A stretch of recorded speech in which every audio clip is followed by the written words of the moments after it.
ما ټیټ ورته لیمه کړه زما سر نه ټیټېده ما ټیټ ورته لیمه کړه زما سر نه ټیټېده شاید چې په الفت کې هم افغان پاتې کېدم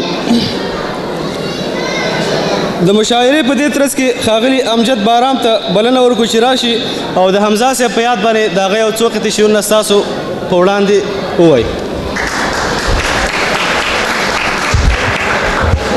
زما ګرانو مشرانو کشرانو پښتنو السلام علیکم.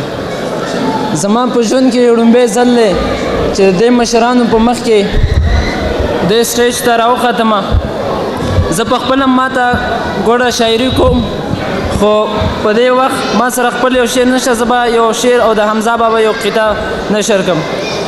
کافر کېږم د اسلام نه مې وباسي کافر کېږم د اسلام نه مې وباسي که دا وایم چې پښتون مې قومیت دی.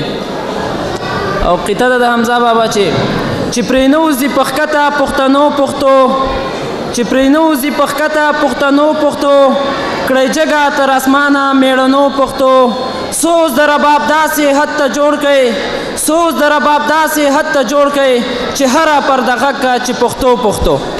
تشکر.